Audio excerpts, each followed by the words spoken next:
It was August 24th. It was just a regular morning. I left for work. What I know is that he woke up with the pain on his neck. And then he went to school, took the bus, and I got a call early in the morning around 8 something that Emanuel was at the nurse's office and that he was having difficulty breathing and he felt his hands numb. By the time I got there, he couldn't move.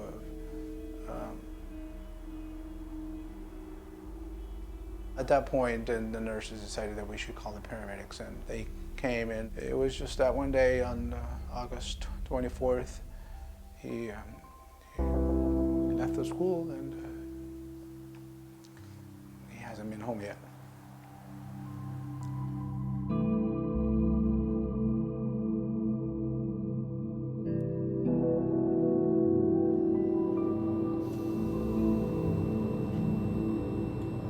His initial diagnosis when he was transferred here was a post-infectious spinal cord injury, but with further evaluation and workup, we actually determined that he had a spinal cord injury from a spinal cord stroke, which is a very rare thing.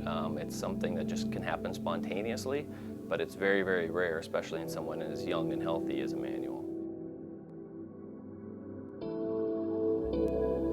Blood supply was blocked at the junction of where the spinal cord meets the brain. So the entire spinal cord from the tip of his brain all the way down to the bottom was affected. So he's paralyzed from the neck down. He is unable to breathe on his own and is on a ventilator at all times right now. And I truly do hate to think that my paralysis, the stroke of my spinal cord, had a reason, because I hate that so much. The thought of the idea of that, but truly I think there might be, because before this I didn't have such high ambitions. I mean, just computer technician, because I make good money and stuff, and it's like it's gonna ever go away. But that was my only ambition, wasn't any higher than that. But now I want to change so much, which I wouldn't have thought to do before all this. Mr. Emanuel, antes de esto, él era más callado con la gente y ahora no, ahora platica, él es muy alegre.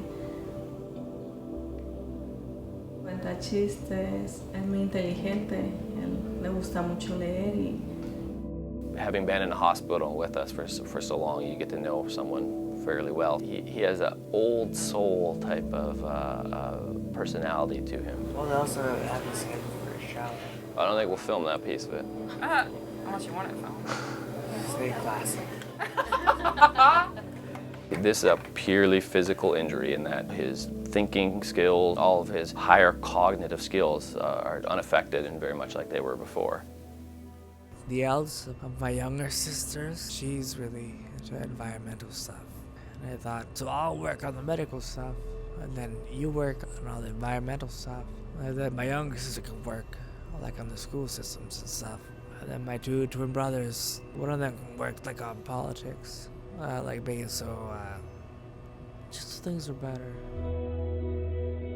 Yeah, we are a big family. Before this all happened, we could have our own party here with our own family. The time that we just gathered around the table to eat, it was just loud and everybody is here, and it just, it was so special.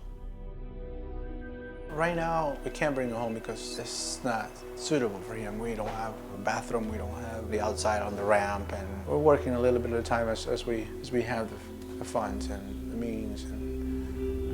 Gracias a Dios tengo una gran familia y muchos amigos. Es un evento de yo le digo familia de la iglesia. Tienen una venta de comida, que conocen nuestra situación y ellos están poniendo, ellos dicen, su granito de arena. Como él dice, es un giro de 350 grados, totalmente. Nos ha cambiado la vida por completo. Yo paso en el hospital todo el día, lo cuido a él. Estoy enseñando a hacer todo para traérnoslo a la casa. Y a mis hijos, pues, que les hace falta a su mamá. Más a los niños pequeños. The first do is play with Mayo. My brother's thing to do is play with my brother. What do you miss most about not having him home? Mostly like just him and my mom. What about your mom?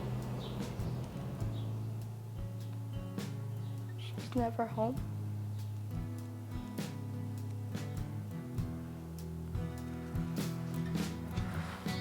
My sister's our big brother.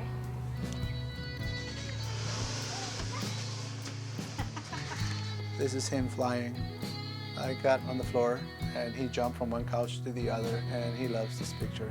Growing up, me and him were like best friends because we're only a year apart. He's a really good big brother.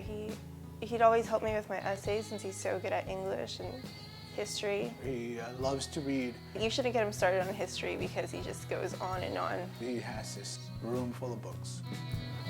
Some of my favorite books are Ender's Game, The Giver, The Island of Dr. Moreau, a lot of the short stories of H.P. Lovecraft. I don't know if you're familiar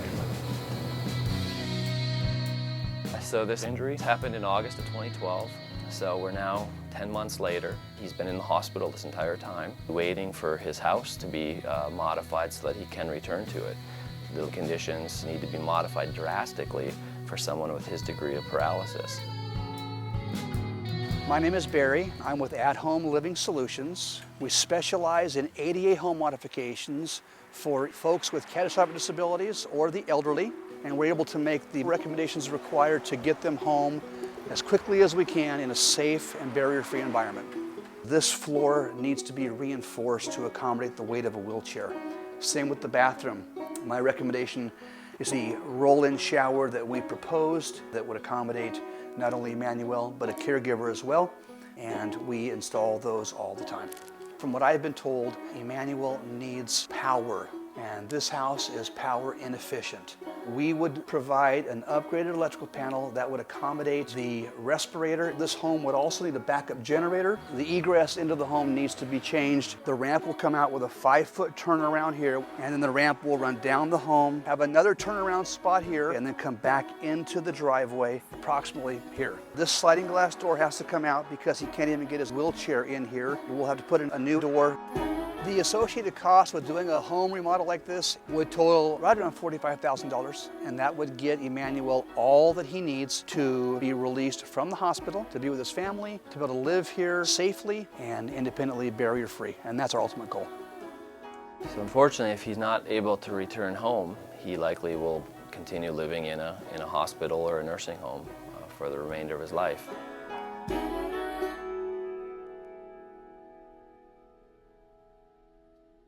Transportation is important for many reasons. It's exceptionally important not only to make doctor's appointments, not only to get your groceries, not only to be out in the sunshine, but to be able to be part of a community, to attend events, everything else that you and I would normally take for granted, getting up in the morning, getting in the car and going somewhere. It's almost impossible for people that don't have a van that are in a wheelchair. Since Emanuel is in a power wheelchair that has a vent tray and he sits rather tall, he's going to need to have the floor lowered in the vehicle. We take a brand new van, we cut the floor out from the firewall where the engine is back to where the rear axle is, installing a computer system that integrates with the car's computer system to function the ramp, the door, the mechanical kneeling system, and then extending the doors because we've lowered the floor so everything has to be covered and matched. Total package on a new vehicle can range anywhere from $54,000 to $75,000, $78,000. Transportation, it makes a huge difference in them getting better and them maintaining their health and them having a positive attitude. All that stuff really helps a lot. I miss those times. I miss the time when everybody would feel hungry at 10:30 at night, and we'll just come to the kitchen and everybody get cereal and talk, and then that's it. Everybody went to sleep. We don't have that anymore. But, I miss that a lot.